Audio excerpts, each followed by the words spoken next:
Hello, I'm Wimsaur of Wimsaur.com, and today I will be discussing the seventh Hermetic principle from the Kybalion, the principle of gender. Gender is in everything. Everything has its masculine and feminine principles. Gender manifests on all planes. Now earlier, along these seven Hermetic principles, we discussed polarity, referring to the two poles.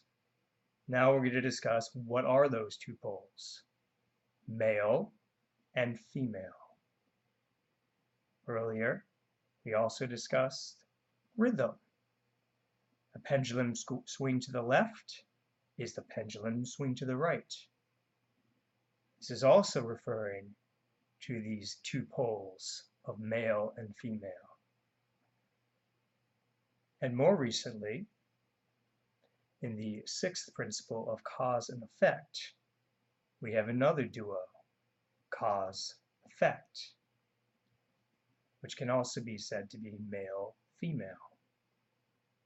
Now, before I go further, I am not here to discuss people's gender roles for the ultra minority who has a problem with their own gender. I'm not talking about that. I'm talking about the Hermetic principle of gender. And this is what it means. The masculine principle is associated with directing, motivation, action.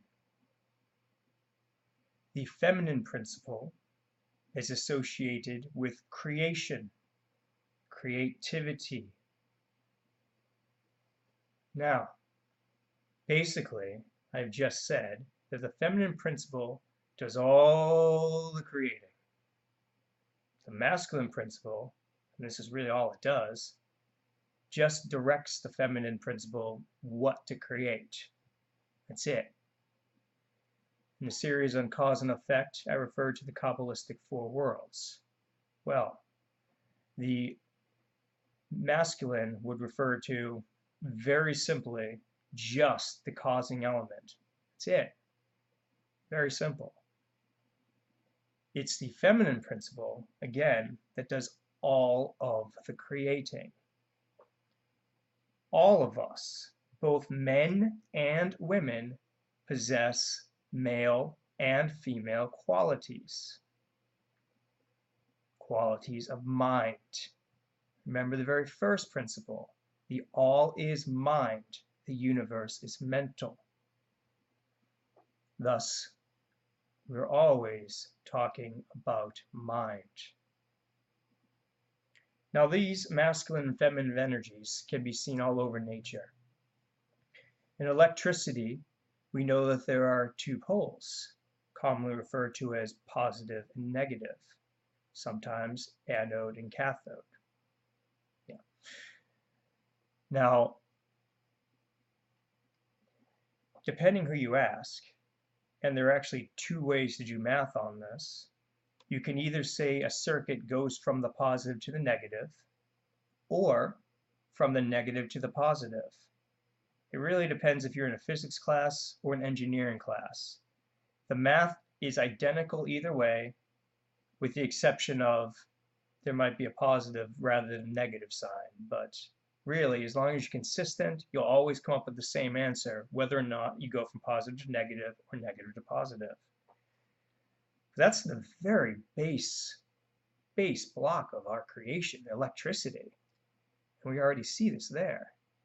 In the atom, we have a positive or male proton circled by the feminine electrons, feminine/negative electrons circling, the number of electrons of which determine, and protons determine the type of atom. So thus we can say that the number of protons at the center directs the number of the electrons to create the elements. And then it's really the interactions of the the electrons that will have more of the force of, causing you to not go through each other. But this is just one example. Just look around at all the different animals out there. They pretty much all have a male and a female. They separate them into two for the purpose of generation. Generation via procreation in the sense of male and female animals. Plants have positive and negative, or masculine and feminine energies as well. If you look into that, you'll find that of the flower, they also have generative organs. This isn't all about the concept of regeneration, however. It is the concept of generation. There's actually a story that is written in a book called Mental Magic by William Walker Atkinson, alias Thuron Dumont, alias Yogi Ramakaraka, alias Magnus Incognito, and supposedly one of the 3 initiates who wrote the Kybalion. Now, he tells a story, and bear in mind that this was written in the early 1900s, so gender roles were looked at a little bit differently back then. But he tells a story of a couple, a man and a woman. The man is a traveling salesman, and the woman was a housekeeper, or rather, a homemaker of the two. He supported both of them. Now, every week he had to go out and he had to sell his products. Before he left, he would tell his wife, "Don't open the door, don't buy anything from salesmen." And out he went, gone, leaving his wife alone and probably very bored at home. Because, it only takes so long to clean your house, especially if it's just you. It only takes you so long to do all the chores you need. And then it's just you, alone. So naturally, when there was a knock at her door, she opened it, and there was a salesman there. And of course, she bought his wares and brought him in and bought his wares because she was bored. Now this story is really very simple, and very simply describing the psychic process. The male part of the mind, which again is the directing part, left, leaving the male of another mind to come in and give ideas to the feminine part of the mind. And this is very important. If you're not in control of your mind, well, somebody else will be. Don't worry about that. It is your responsibility as potential Hermetic philosophers or alchemists or magicians to always be in control of your mind. Thus, the male part of your mind shouldn't be off wandering off. It should be there minding the shop to direct your creative energy to do what you will. Now, Thelemites out there, and Thelemites are people who pretty much bring the teachings of Aleister Crowley, who intended it not to be a religion, and make a religion about it. Pretty much that's the whole idea, is to do what thou wilt shall be the whole of the law. Their whole idea is to do their will. Very noble feat. So people like this, who are magicians, must control their minds, must always be present within their own minds. Be present because if you're present in your mind, you can make things happen. You can direct your mind to give you an answer to something. Now, this can be as simple as trying to remember something and it being just on the tip of your tongue. The longer you struggle with it, you're not going to remember it. But if you try to remember it and completely switch gears, think of something else, probably within 10 minutes, you'll just remember it. That's because you've just given an order to your subconscious mind. Your subconscious mind would be the feminine mind. The conscious would be the masculine. And the subconscious is way bigger than the conscious mind. conscious mind is only conscious of very little comparatively to what the subconscious is conscious of. Subconscious will see everything that we're not aware of, hear everything that we're not aware of, remember everything that we have forgotten. The principle of gender is essentially a recipe for the mind. It reminds us that we have two parts of our mind and to be conscious of both and to use both. But how? This is where meditation comes in. This is where learning comes in. But not just intellectual learning. Intellectual learning is great for being able to reason and use logic, which is definitely necessary.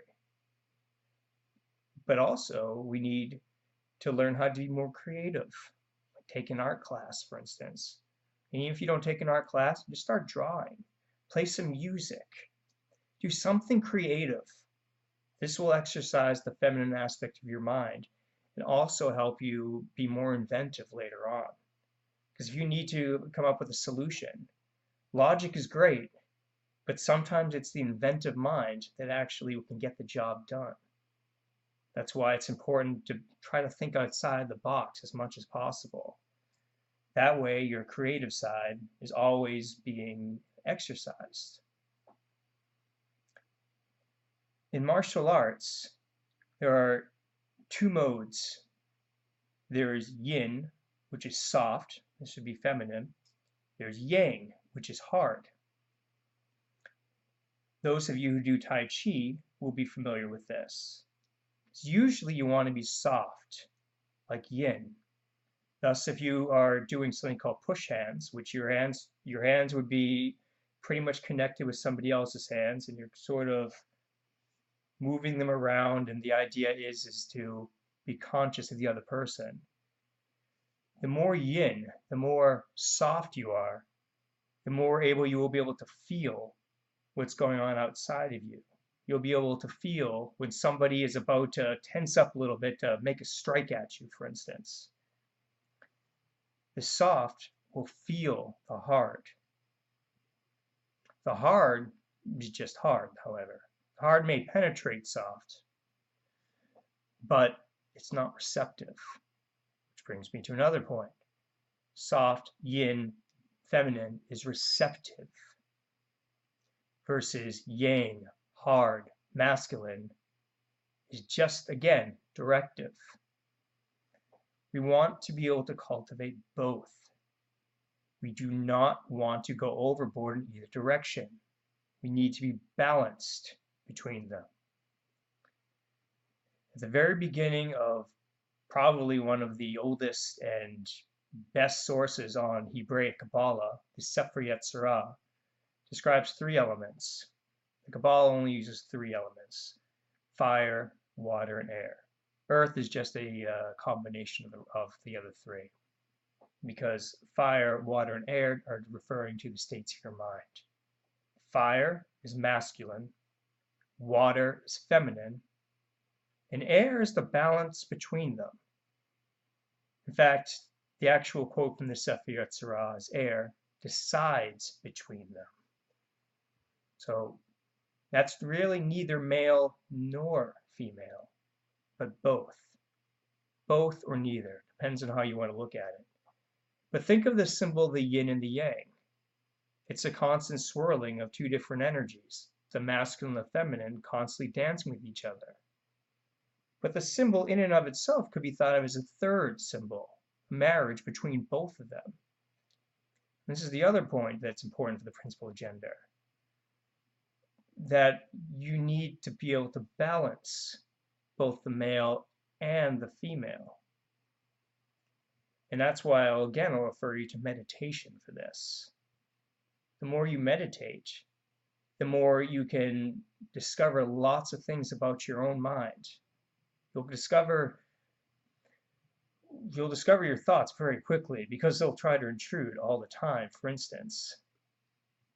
Then you can go so far as to figure out what do these thoughts mean. And then more and more, you can be more creative about this And you can say, all right, I'm thinking for some reason of maybe booking a plane flight. All right, well, where did that come from? Well, I need to go cross country, I need to move someplace, so I'm going to have to go and, look for a new place to live. Okay. Now that's the masculine part, the directive part. What do we need? The feminine part would be, okay, so what do we do about it? It's like, well, yes, I could go online and, book a plane flight, oh wait, maybe I might want to be more comfortable. Maybe I might want to pay a little bit more for leg room. I mean, you can be creative about how you solve your problems. And that's kind of important to do. But just remember that gender is in everything. Everything has its masculine and feminine principles. And gender manifests on all planes, including polarity. Because you can be polarized to be more masculine or more feminine. And I'm not just talking about your physical body. You can be the type of person who just directs. You can be the type of person who just waits for somebody to tell them what to do. Just tell me. Just tell me what to do. I don't know. I want you to do whatever you tell me. But you can be both. You have it within you to be both. And it's important to remember that. If you're only submissive, and I know that there are some people that like that, but if you're only submissive, you may not be equipped to make a decision. But if you're only masculine, if you're only just that, do this, do that, you may very well start to miss out on how. You may just expect someone just to do. But you can't just tell somebody or even tell yourself to do something. You have to then create a plan to follow through. So, this has been the principle of gender. Gender is in everything. Everything has its masculine and feminine principles. Gender manifests on all planes. I'm Wimsaur of Wimsaur.com. Have a good day.